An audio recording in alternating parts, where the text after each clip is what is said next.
안녕하세요. 세바시대학 7기 수료생 이주희입니다. 저는 현재 초등학생 아이들을 가르치고 있는 초등학교 선생님입니다. 제가 모든 학년의 아이들을 가르치면서 되게 이상한 점을 하나 발견했습니다. 바로 학년이 올라갈수록 글쓰기를 어려워한다는 점입니다. 특히 고학년 아이들의 글은 언뜻 보면 그럴싸한 글이지만 자신의 색깔을 점점 잃어가는 경우가 많습니다. 상식적으로 생각하면 학년이 올라갈수록 경험하는 세계는 더 다양해지고 배우는 어휘도 더 풍부해지고 표현 방법도 더 많이 알게 되잖아요.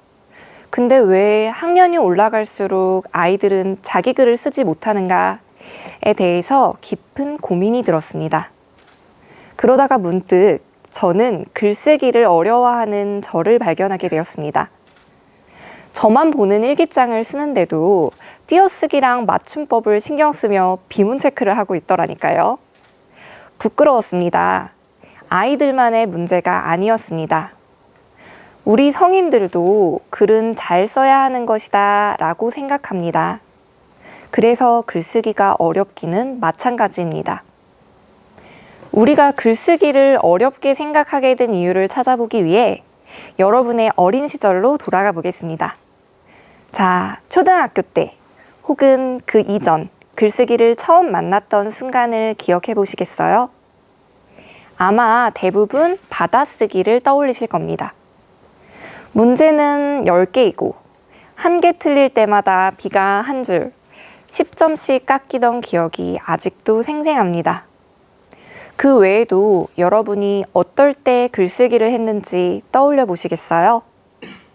매일 쓰던 숙제, 일기 쓰기, 독서록 쓰기를 할 때 열심히 글을 쓰셨을 겁니다.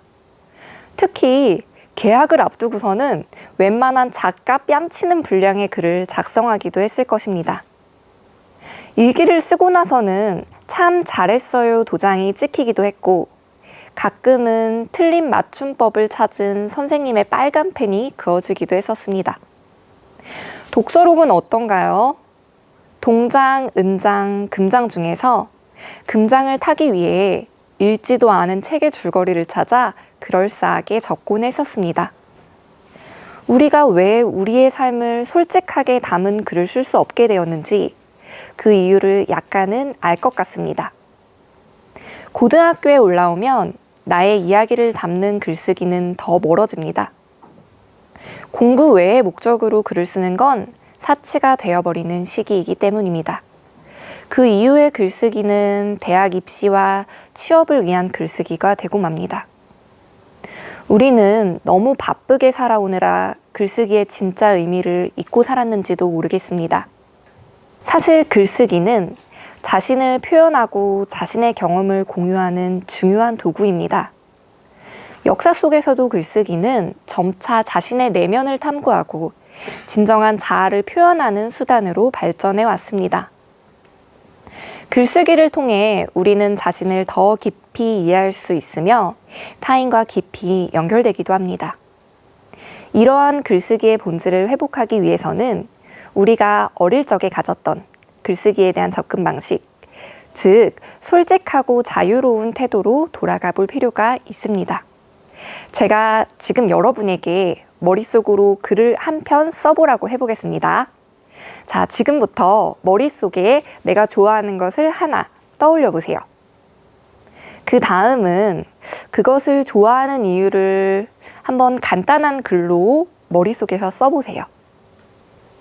잘 쓰고 계신가요?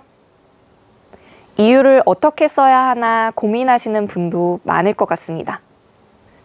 그러면 제가 가르치는 초등학생 아이가 내가 좋아하는 것을 주제로 쓴 글을 하나 보여드리겠습니다.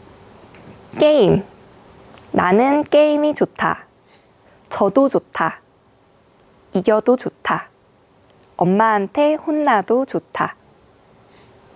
그 다음 행은 그래서 나는 게임이 좋다입니다. 어떠신가요?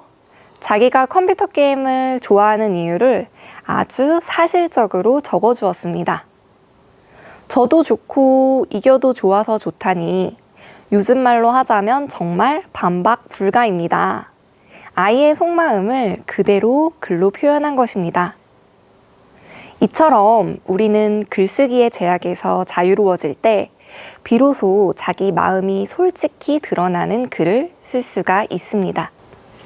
저는 오늘 이 자리에서 글쓰기가 우리의 삶에서 얼마나 긍정적인 영향을 주는지를 알리고 이를 놓치고 있는 우리 성인들에게 12살의 글쓰기를 한번 시작해 보세요 라는 메시지를 전하려고 합니다. 우리의 글은 너무 많은 제약과 억압 속에 갇혀 잘 나오지 못하고 있어요. 12살 때 우리는 어떻게 글을 썼을까요? 우리는 단순히 좋아하는 것, 싫어하는 것, 순간의 감정과 느낌을 솔직하게 표현했었습니다. 그때 우리는 글쓰기에 대한 두려움이 없었습니다. 단순히 어린아이처럼 글을 쓰라는 뜻은 아닙니다. 우리 모두가 감정과 생각을 솔직하고 자유롭게 표현할 수 있는 글쓰기를 해보자는 메시지입니다. 우리 속에 가진 각자의 목소리를 글로 쓰라는 의미입니다. 여기 앉아 계신 몇몇 분들 중에서는 아마 이런 생각을 하실 수도 있을 것 같습니다. 아, 그 아이들은 얼마나 살았다고. 인생 풍파도 없고 세상이 밝은 그 천재일 텐데. 그래서 글도 순수하게 적을 수 있는 거야. 그럼 제가 다음에 보여드리는 시 한 편을 살펴보실까요? 3억 7천 김길순.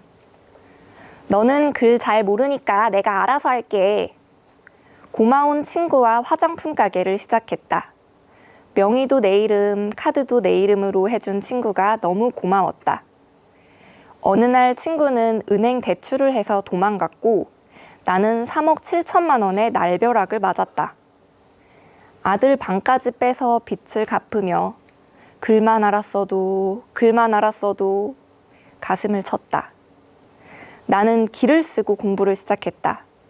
이제는 은행도 혼자 가고 사인도 한다. 사기당한 돈 3억 7천이 글 배우게 된 값이다. 이 시는 60대 여성분께서 처음 한글을 배우고 쓰신 시입니다.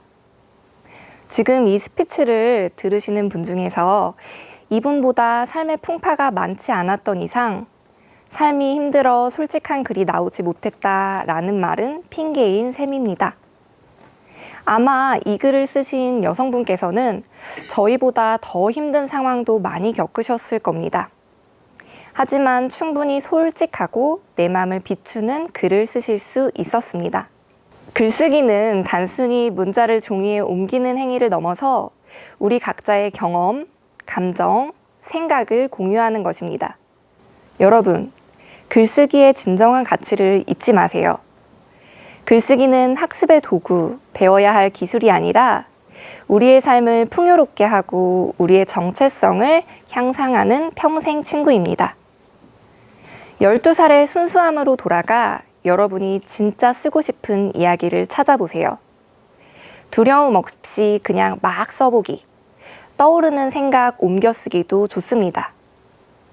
세상이 각박하고 사회에서는 많은 잣대를 들이대며 사는 게 힘들어지고 있는 요즘, 나를 위로해주고 내 마음을 표현해 볼 수 있는 12살의 글쓰기로 삶을 더 풍부하게 만들어 가시는 건 어떨까요? 감사합니다. 이주희였습니다.